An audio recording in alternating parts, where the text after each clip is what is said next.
Assalamualaikum warahmatullahi wabarakatuh.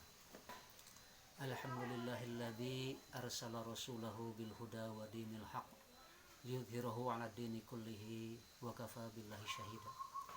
Asyhadu an la ilaha illallah wahdahu la syarikalah wa asyhadu anna Muhammadan 'abduhu wa rasuluhu alladzi la nabiyya ba'da.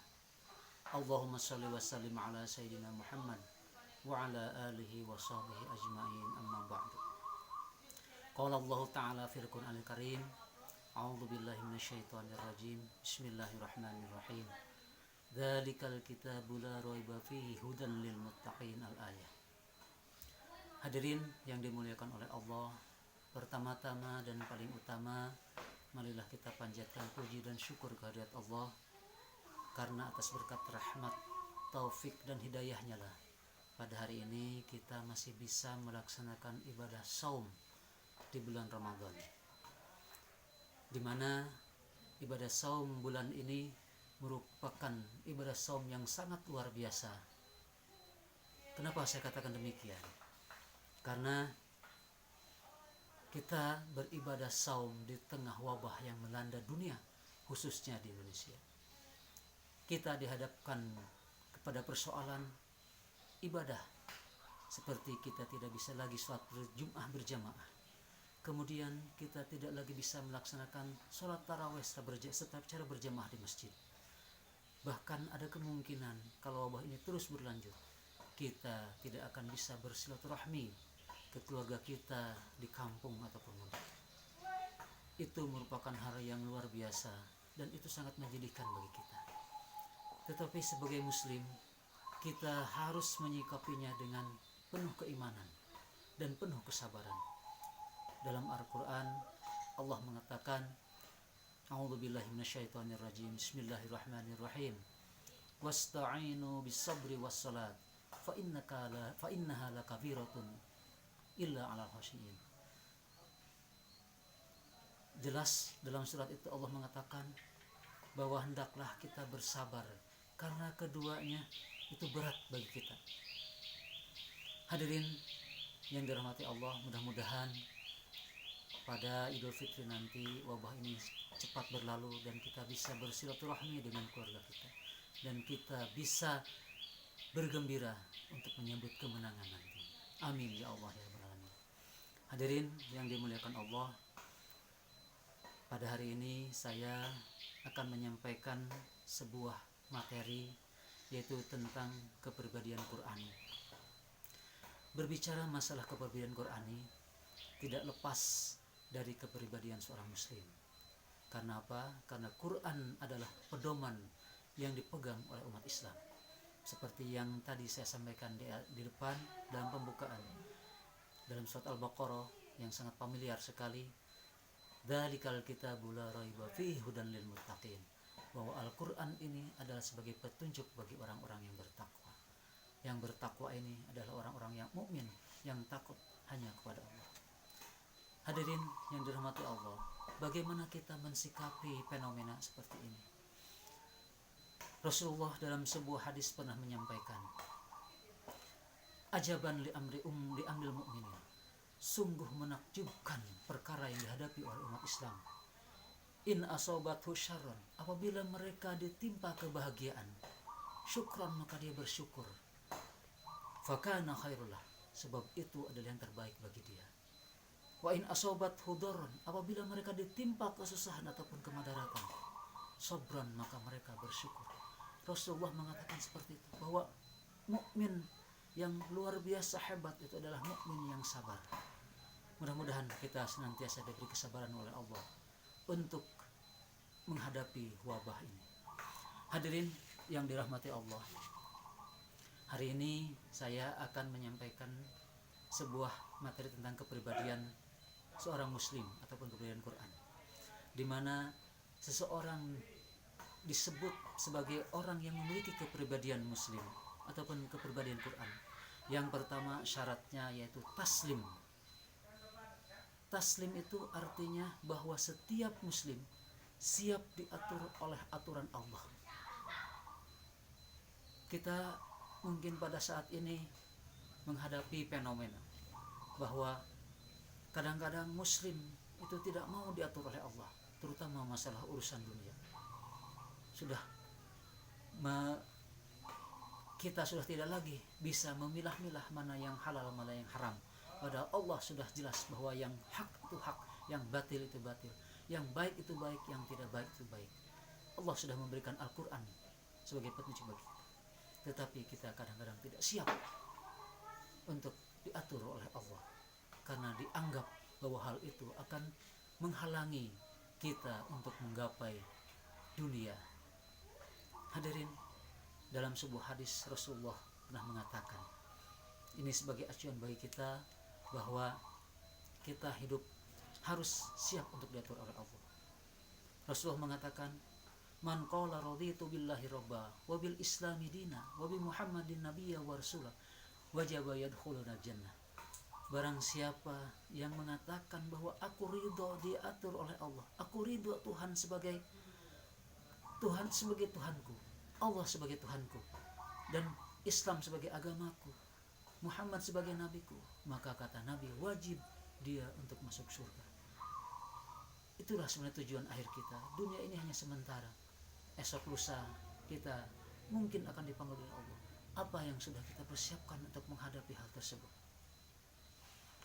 Kemudian yang kedua, seorang muslim yang berperbadian Quran itu adalah dalam setiap beribadah dia selalu menghadapkan ridho Allah. Artinya ikhlas. Dia selalu diawasi oleh Allah, sebagaimana dalam surat Al-Fajr, inna rabbakal bil mirsad. Sesungguhnya Allah itu mengawasi semua gerak-gerik kita. Seorang muslim yang ingin mengharapkan ridho Allah itu akan selalu menganggap ataupun selalu punya keyakinan bahwa dirinya selalu diawasi oleh Allah. Kemudian apakah indikator kita bahwa amal kita diridhoi oleh Allah? Itu ada juga dalam surat Al-Fajr ayat terakhir. Allah menegaskan, ya ayyuhan nafsul mutmainnah, wahai jiwa yang tenang, irji'i ila rabbiki radiyatan mardiyah, kembalilah kepada Tuhanmu dengan penuh keridhaan. Jadi artinya bahwa orang yang mendapat ridho Allah adalah orang yang hatinya tenang. Hatinya tenang, selalu berzikir kepada Allah. Pada hari itu kita sudah tahu bahwa tidak ada lagi yang dapat menolong kita selain pada pertolongan Allah. Oleh karena itu, marilah kita menjadikan hati tenang, yaitu dengan apa? Dengan selalu zikir kepada Allah. Kita selalu siap diatur oleh Allah, dan kita beribadah hanya menggapai ridho Allah. Artinya kita selalu ikhlas.